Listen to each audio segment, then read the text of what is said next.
Welcome back, ladies and gentlemen, to the Juice Baseball channel.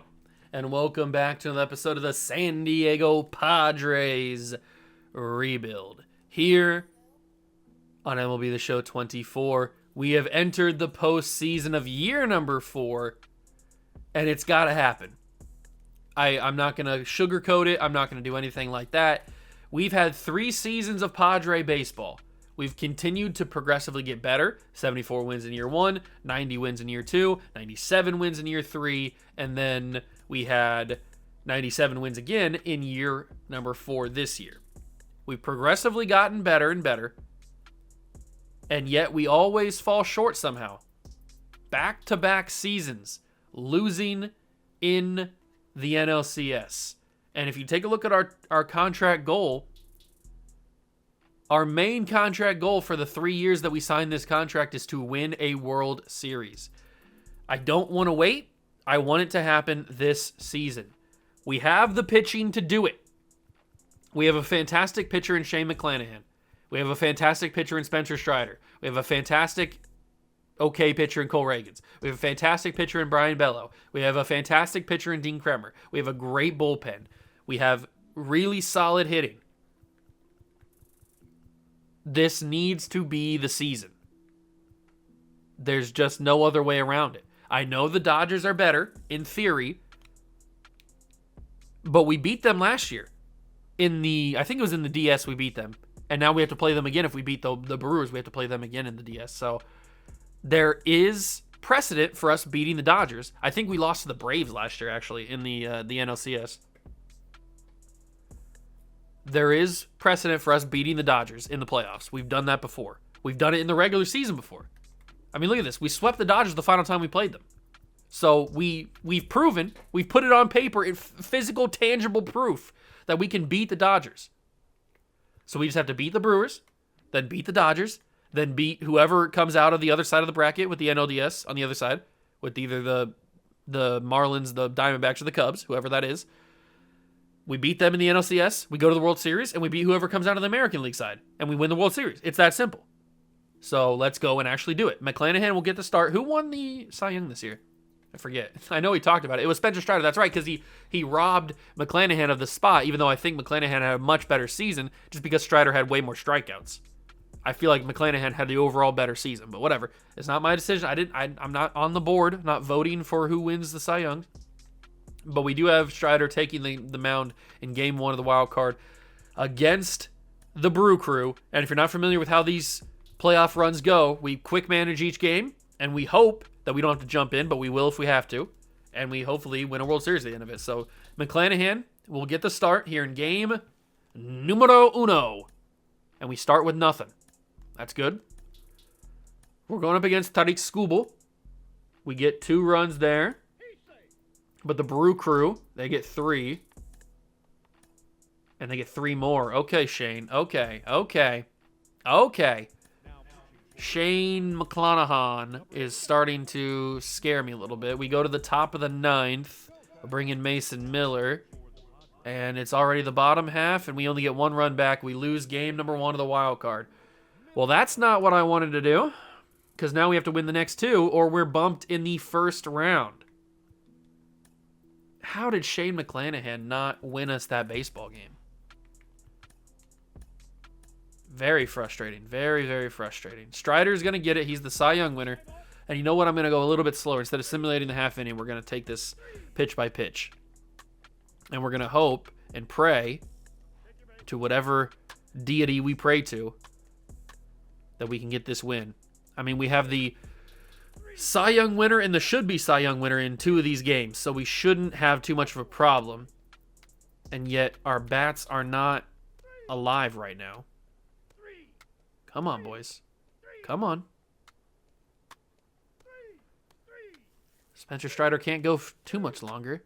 Alec Bohm with a solo shot ties the game. Solo shot for Fernando Tatis, who was cold when we started the postseason. 2-run homer from Gunnar Henderson. Yes. 2-run homer from Nolan Gorman. That's what I'm talking about. That's the type of stuff we needed. These boys don't want to go home. Sal Frelick with the home run. That's not good. 2-run homer. Okay. Strider, I get it, Strider. I'll pull you.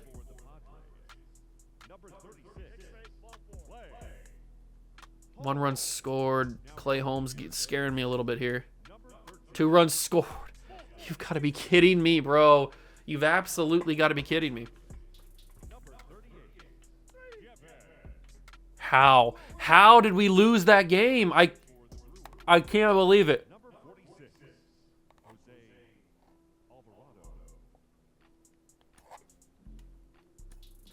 I can't believe. I can't believe it.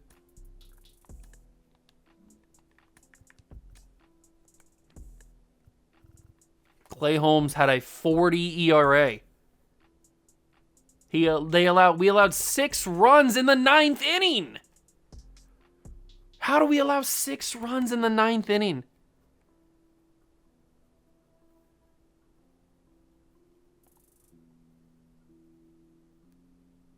Six runs.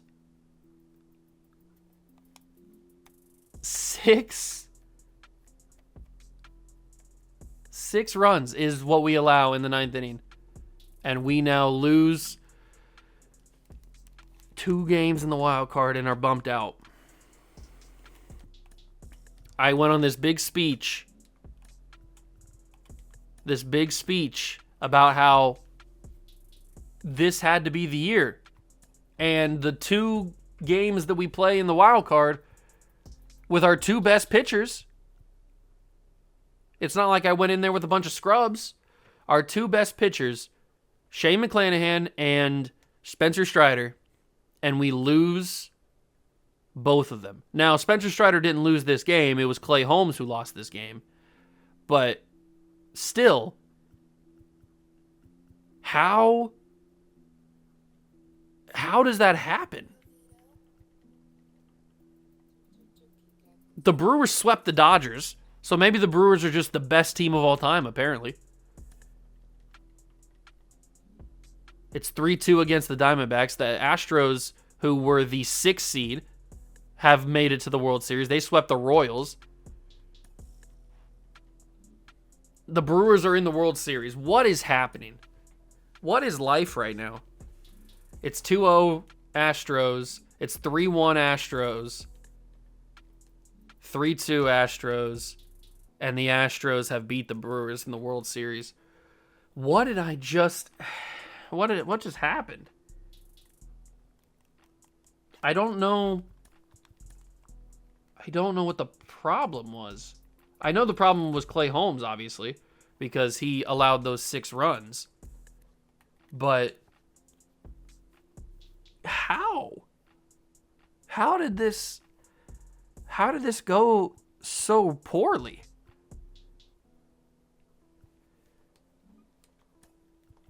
I didn't even get to jump in. I probably should have jumped in. That's probably my mistake. I probably should have jumped in game 2. But I trusted the bullpen. I mean, we have the best bullpen in baseball. I trusted the bullpen. I trusted the bats. And I guess I shouldn't have trusted them. Because we didn't do anything.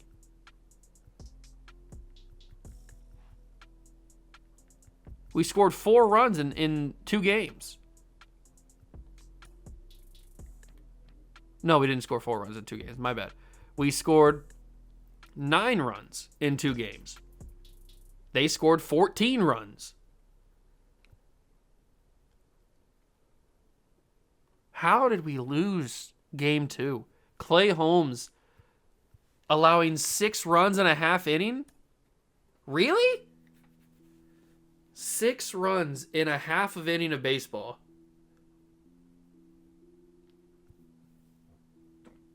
I'm stunned. I'm not just angry. I don't even know what I feel. I can't even verbally describe what I'm feeling about this team right now. This was the best team we've put together, and we lose in the first round. In 2 games, we didn't even win a single game. We've got expensive contracts. We've got 2 of the best pitchers in baseball. And we're going to have to re-sign McClanahan now. So he's going to be expensive. He's going to be up here with Tatis and Guerrero, I would assume, probably a little bit higher than Strider. So we're going to have expensive contracts, and we don't even have anything to show for it. We have 3 straight playoff losses. Is this team even capable of being rebuilt? I don't know. I feel like I've done everything I can do.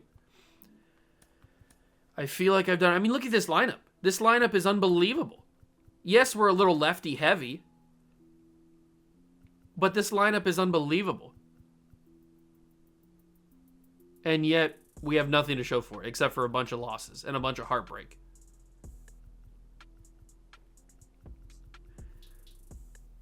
I guess we go to the off season. We go into free agency. We evaluate what's there. If there's a bunch of people that we see who could help us, then we make those decisions there in the next episode. Because apparently, the guys that we have on the team right now are not good enough. And they've proven that. It's not just this one season of overreaction. These are the same players, except for Nolan Jones, Elliot De La Cruz, and probably Gunnar Henderson. This is mostly the same team that lost those last 2 NLCSs. Gunnar was here last year during the last NLCS. He was here during the other one too. We got him at the trade deadline of the second season, or the third season, whatever it was. Second season. He was around during that first loss of the NLCS. Vladdy's been here. Vladdy was here for one of the NLCS losses. Gorman was here for the both NLCS losses. Jackson Merrill obviously was here. Nolan Jones we just got. Tatis was here, obviously. Paredes was just here this year. And then Salas was here, but he wasn't starting, except for last year. So, I mean, the team is similar. There's a lot of the foundational guys. And it's the same old. It's the same BS. We have a great regular season, and then we disappoint in the postseason. And I don't accept that. That's not acceptable with my standards. I have high standards for this baseball team. And to have a season end that way is unacceptable. You can't have if you have a season end that way, things need to change. Heads need to roll. People need to be fired and people need to be traded. That's just the way that it goes in professional sports when you have a great season and then you have a poor postseason. And by poor postseason, I mean don't even win a game in the freaking wild card and you get swept in 2 games. And it's not just overreaction for one series because we lost the last 2 NLCSs. 3 straight seasons of really good years, 90-plus wins each year, and not getting to the end goal. I think it's about time heads need to roll. People got to get fired. People are going to lose their job. It's sad, but at this point, I'm numb to it. People are going to get fired. People are going to get traded. Things need to change. Drastic things need to change. Because we can't have this. This is unacceptable. You can't lose 3 straight years in the postseason, and then your third year, you can't lose in the wild card to a team that you're clearly better than. Now, obviously, the Brewers went on to play in the World Series, but this team is much better than the Milwaukee Brewers. Where are they at? I mean, look at this squad they have. Our team is 1,000 times better than the team that the Brewers have. And they beat us. And yes, you could say that's just baseball because most of the time, the best team in baseball doesn't win the World Series. I understand that. But when you have a team as built as we are, you should win the World Series. And it's drastic changes need to happen when you don't win the World Series.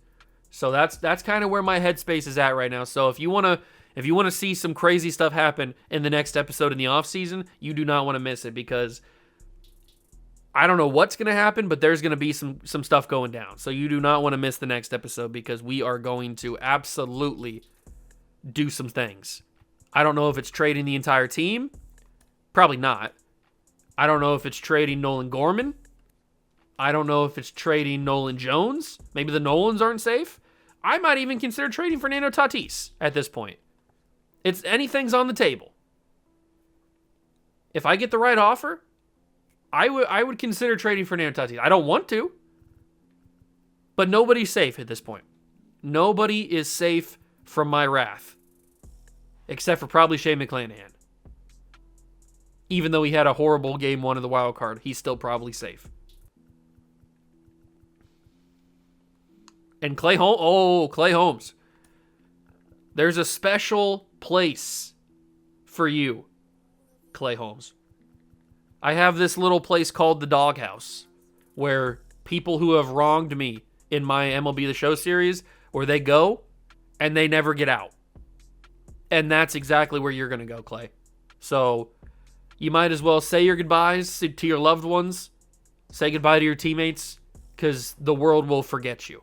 You will never play for the San Diego Padres again. You will never pitch in Major League Baseball again. I might even just remove you from the entire roster.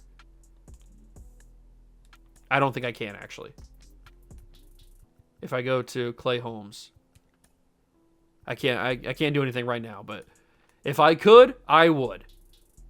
I would evaporate you from the earth for what you did to me. So I guess that's how we end the episode. I mean, it's not by any means the way that I wanted to end it, but it's what happened. It is certainly a thing that happened. So if you guys are curious about what we're going to do in the off season next year to try to correct the wrongs that were made here, then you don't want to miss the next episode, because it's going to be quite the thing, that's for sure. I appreciate you stopping by. I really do. It sucks that this is the way that it had to end, but this is the way that it had to end. If this is the way that we needed to get punched in the mouth so drastically that this is the only way we could force change, then I guess it's a good thing, if you want to look at it that way. But we'll see what happens in the next episode. I don't even know what's going to happen in the next episode. But it might be the craziest video I've ever made. So, who knows? If you enjoyed this one, I know it's not the result that we wanted by any means, but if you enjoyed the video somehow, please leave it a like, subscribe to the channel, join the Juice Club, and stick around for the off season, because